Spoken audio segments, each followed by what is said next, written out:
இன்றைக்கி நம்ம இந்த வீடியோவில் மோஸ்ட் ரிக்வெஸ்டட் ரெசிபி ஒன்று பார்க்க போகிறோம். நம்ம சேனலில் கேக் ரெசிபிஸ், கேக் க்ரீம் எல்லாம் பார்த்துட்டு நிறைய பேர் வந்து கேக் செஞ்சு போடுங்க சிஸ்டர் அந்த மாதிரி நிறைய கேட்டிருந்தீங்க, நிறைய ரிக்வெஸ்ட் பண்ணியிருந்தீங்க. சாக்லேட் கேக்கு, அப்புறம் black forest cake, sponge cake, இந்த மாதிரி எல்லாமே எனக்கு கமெண்ட்ஸ் வந்துருந்தது. நீங்கள் ரிக்வெஸ்ட் பண்ணியிருந்த வீடியோ எல்லாமே ஒன்று ஒன்றா நான் அப்கமிங் வீடியோஸில் வந்து போஸ்ட் பண்ணுறேன். இப்போ உடனே வந்து நான் கேக் பண்ணணும், உடனே வந்து ஒரு வீடியோ அப்லோட் பண்ணணுங்கும் போது எனக்கே லைட்டாக டவுட்டாக இருந்துச்சு.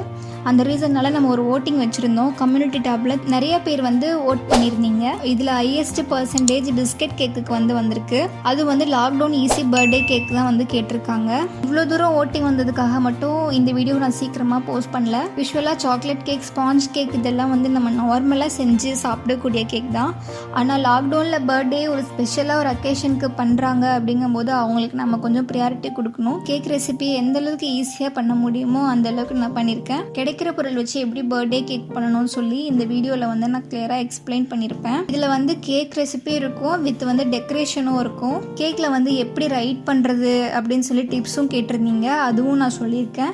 ஓகே, இப்போ இந்த கேக் ரெசிப்பியை எப்படி பண்ணுறதுன்னு பார்க்கலாம். இந்த கேக் பண்ணுறதுக்கு நான் ஓரியோ பிஸ்கெட் எடுத்திருக்கேன். உங்களுக்கு என்ன பிராண்டில் கிடைச்சாலோ அதை நீங்கள் தாராளமாக யூஸ் பண்ணிக்கலாம். ஓரியோ தான் யூஸ் பண்ணணும் அப்படின்னு இல்லை, க்ரீம் பிஸ்கெட் தான் யூஸ் பண்ணணும்னு கூட இல்லை. உங்களுக்கு நார்மல் பிளைன் பிஸ்கெட்டில் கிடைச்சா கூட அதை நீங்கள் யூஸ் பண்ணிக்கலாம்.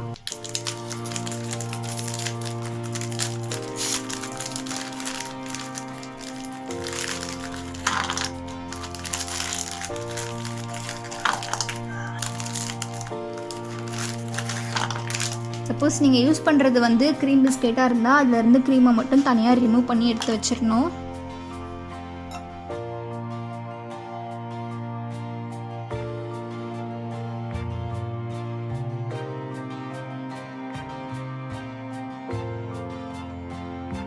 பிஸ்கெட்டை ரெண்டு ரெண்டாக உடைச்சி விட்டுட்டு ஒரு மிக்சர் ஜாரில் போட்டுக்கலாம்.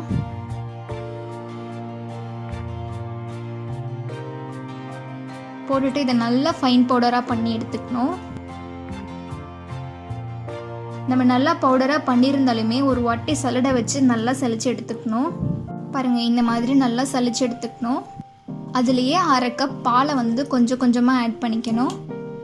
இந்த ஓரியோ பிஸ்கெட் 4 பேக்கெட் வந்து 200 கிராம் வந்திருக்கு. எனக்கு 200 கிராம் பிஸ்கெட்க்கு 1/2 கப் பால் வந்து கரெக்டாக இருந்துச்சு. நீங்கள் என்ன பிராண்டில் வந்து பிஸ்கெட் யூஸ் பண்ணுறீங்களோ அதுக்கேற்ற மாதிரி இந்த பாலை வந்து கொஞ்சம் கூட குறைச்சி அந்த மாதிரி ஆட் பண்ணிக்கோங்க. இப்போ இந்த பாலை ஆட் பண்ணிவிட்டு இந்த மாதிரி நல்லா மிக்ஸ் பண்ணி விட்டுறணும். இதில் வந்து பேக்கிங் சோடா, பேக்கிங் பவுடர் எல்லாம் கண்டிப்பாக போடணும்னு அவசியமே இல்லை. ஏன்னா இந்த பிஸ்கெட்டை வந்து தயாரிக்கும் போதே அவங்க பேக்கிங் பவுடர், பேக்கிங் சோடா இந்த மாதிரி எல்லாம் அவங்க ஆல்ரெடியே ஆட் பண்ணி தான் இந்த பிஸ்கெட்டை ரெடி பண்ணியிருப்பாங்க. இப்போ பாருங்கள் எந்த மாதிரி வந்திருக்குன்னு சொல்லிட்டு இதை வந்து ஒரு பாத்திரத்துலேயோ அப்படி இல்லைன்னா கேக் டின் உங்ககிட்ட இருந்தாலும் இந்த கேக் டின்னில் கூட நீங்கள் ஊற்றிக்கலாம். இப்போ இந்த கேக் பேட்டரை ஒரு கேக் டின்னில் நான் வந்து ஊற்றிக்கிறேன். கேக் டின் இல்லாதவங்க பரவாயில்ல, கனமான ஒரு பாத்திரத்தை வந்து நீங்கள் யூஸ் பண்ணிக்கலாம். பட்டர் இல்லைனா ஆயில் இது ரெண்டுமே நல்லா அப்ளை பண்ணிவிட்டு அந்த பாத்திரத்தை நம்ம யூஸ் பண்ணிக்கலாம். இந்த மாதிரி நல்லா தட்டி விட்டுருங்க. இப்போ ஒரு பாத்திரத்தில் ஒரு லேயர் உப்பு ஆட் பண்ணிக்கிறேன். இந்த உப்பை ஆட் பண்ணிட்ட பிறகு இந்த பாத்திரத்தை ஒரு 10 நிமிஷம் ப்ரீஹீட் பண்ணி விட்டுருங்க. உப்புக்கு மேலே ஒரு பிளேட் வச்சு அதுக்கு மேலே கேக் வச்சுட்டு க்ளோஸ் பண்ணி ஒரு 20 நிமிஷம் வந்து நல்லா குக் பண்ணணும் மீடியம் ஃப்ளேமில். 20 நிமிஷம் ஆன பிறகே நீங்கள் வந்து செக் பண்ணி பார்த்துக்கோங்க. ஒரு ஸ்டிக்கு வச்சு அந்த கேக்கு உள்ளே விட்டீங்க அப்படின்னா அது நல்லா ஒட்டாமல் வந்துச்சு அப்படின்னா கேக் நல்லா வெந்துருச்சுன்னு அர்த்தம். சப்போஸ் இது ஒட்டுச்சுன்னா ஒரு 5 மினிட்ஸ் மட்டும் வச்சுக்கோங்க. 20லேருந்து 25 நிமிஷமே சரியாக இருக்கும். இப்போ நம்ம அந்த பிஸ்கெட்டில் உள்ள க்ரீமை வந்து கொஞ்சமாக பால் ஆட் பண்ணிவிட்டு இந்த மாதிரி பீட் பண்ணிக்கலாம். நம்ம இந்த க்ரீம் வச்சு ஒன்றும் பெருசாக எதுவும் பண்ண போகிறதில்ல. நான் ஜஸ்ட்டு கேக்குக்கு மேலே ஒரே ஒரு லேயர் மட்டும் இதை அப்ளை பண்ணிக்க போகிறேன். இப்போ கேக் வச்சு 20 நிமிஷம் ஆயிடுச்சு. இந்த மாதிரி ஸ்டிக் வச்சு பார்த்தோம் அப்படின்னா நல்லா ஒட்டாமல் வரும். இப்போ நம்ம இதை ரிமூவ் பண்ணிடணும். இப்போ சப்போஸ் நீங்கள் பட்டர் ஷீட் யூஸ் பண்ணுறீங்க அப்படின்னா அந்த பட்டர் ஷீட்டையும் ரிமூவ் பண்ணி விட்டுருங்க. பட்டர் ஷீட்லாம் வைக்கணும்னு சொல்லி கம்பல்சரி இல்லை, இருக்கவங்க யூஸ் பண்ணிக்கோங்க. இல்லாதவங்க வந்து நல்லா பட்டர் அப்படி இல்லைன்னா எண்ணெய் இது ரெண்டும் நல்லா தடவி விட்டுருங்க. இப்போ நான் பிஸ்கெட்டில் இருந்து அந்த க்ரீமை வந்து ஒரு லேயருக்கு ஜஸ்ட் ஆட் பண்ணிக்கிறேன். ஒரு 10 நிமிஷத்துக்கு அப்புறம் இந்த மாதிரி க்ரீம் வந்து நல்லா ஸ்டிஃபாக வந்திருக்கு. இப்போ இதுக்கு மேலே நம்ம சாக்லேட் கனாஷ் ஆட் பண்ணிக்கலாம். நான் ஆல்ரெடியே வந்து சாக்லேட் கனாஷ் எப்படி பண்ணணும்னு சொல்லி ப்ரீவியஸ் வீடியோவில் வந்து எக்ஸ்பிளைன் பண்ணியிருந்தேன். ஒரு பாத்திரத்தில் 4 டேபிள் ஸ்பூன் பவுடர் பண்ண சுகர், அப்படி இல்லைன்னா ஐசிங் சுகர் உங்ககிட்ட இருந்ததுன்னா அதை போட்டுடணும். அதிலே 2 டேபிள் ஸ்பூன் வந்து கொக்கோ பவுடர், அப்புறம் ஒரு 3/4 கப்பு தண்ணி. இப்போ இதை வந்து ஒரு 10 நிமிஷம் மீடியம் ஃப்ளேமில் அடுப்பில் வச்சுட்டு லைட்டாக கலரிட்டே இருந்தீங்க அப்படின்னா ஓரளவுக்கு கெட்டியாக திக்காக வரும். அந்த ஸ்டேஜில் ஆஃப் பண்ணிடுங்க.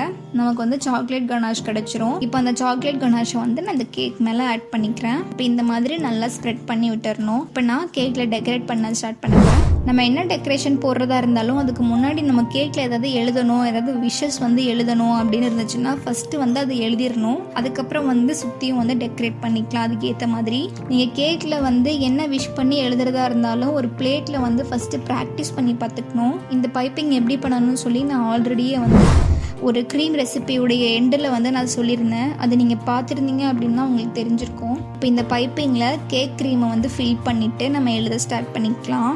பொறுமையாக எழுதுங்க. இப்போ இந்த பைப்பிங்கில் சென்டர் பார்ட்டை வந்து ப்ரெஸ் பண்ணாலே நமக்கு அழகாக எழுத வரும். என்னோடய ஹேண்ட் ரைட்டிங் வந்து அவ்வளோ நல்லா இருக்காது.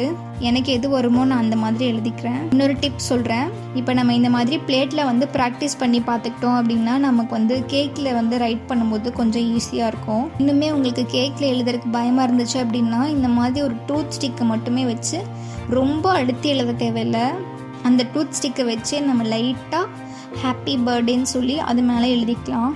ரொம்ப அழுத்தி எழுத தேவையில்லை, லைட்டாக எழுதினா போதும். கேமராவில் உங்களுக்கு தெரியுதான்னு தெரியல, ஆனால் நான் இங்கே எழுதிட்டு தான் இருக்கேன். இப்போ நான் எழுதின அச்சு வந்து அதில் லைட்டாக எனக்கு தெரியுது. இப்போ அதுக்கு மேலேயே நான் வந்து க்ரீமை ஃபில் பண்ணி ஹாப்பி பர்த்டேன்னு எழுதிக்க போகிறேன். நீங்கள் ஒரு லெட்டர்ஸ் எழுதும் போதும் எக்ஸ்ட்ரா க்ரீம் வந்து அந்த பைப்பிங் விட்டு வெளியே வந்திருக்கும். அதை இன்னொரு கை வச்சு லெட்டர் ரிமூவ் பண்ணிவிட்டு அடுத்த லெட்டர்ஸ் எழுதுங்க. இந்த க்ரீம் வந்து உங்களுக்கு ஆல்ரெடி தெரிஞ்சிருக்கும் அப்படின்னு நினைக்கிறேன். அந்த க்ரீம் பண்ணுறதுக்கு பட்டர் தேவையில்லை, எலக்ட்ரிக் பீட்டர் எதுவுமே தேவைப்படாது. ஒரு ஸ்பூன் இருந்தாலே போதும், அந்த க்ரீம் நம்ம வந்து பண்ணிடலாம்.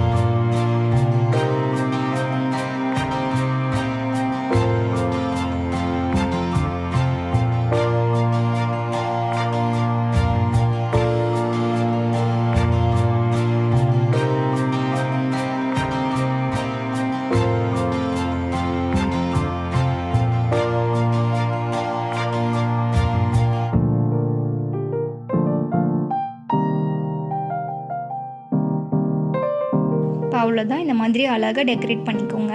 இந்த மாதிரி மேலே வந்து இந்த மாதிரி அழகாக பூ மாதிரி வச்சுட்டு நெக்ஸ்ட்டு கீழேயும் வந்து சின்னதாக இந்த மாதிரி டெக்கரேட் பண்ணிக்கலாம்.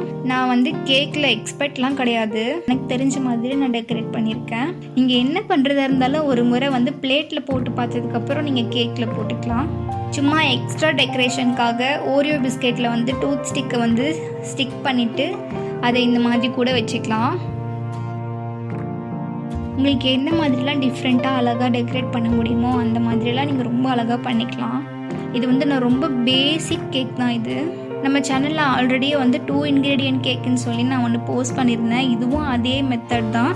ஆனால் நான் அதில் வந்து இந்த மாதிரி டெக்கரேட்லாம் பெருசாக பண்ணி காட்டலை, ஜஸ்ட்டு வந்து ப்ளைனாக ஒரு கேக் தான் பண்ணி காமிச்சிருந்தேன். ஸோ அதை விட இந்த கேக் வந்து உங்களுக்கு யூஸ்ஃபுல்லாக இருக்கும் அப்படின்னு நினைக்கிறேன். இந்த கேக் வீடியோ பார்க்குறவங்களில் பாதி பேருக்கு வந்து பர்த்டேவாக இருக்கலாம், அப்படி இல்லைனா ஆனிவர்சரியாக கூட இருக்கலாம். என்ன ஃபங்க்ஷனாக இருந்தாலும் அவங்க எல்லாருக்குமே என்னோடய பெஸ்ட்டு விஷஸ். நீங்கள் ஆசைப்பட்ட எல்லாமே உங்களுக்கு கிடைக்கணும்னு சொல்லி நான் ப்ரேயர் பண்ணிக்கிறேன். Thank you so much.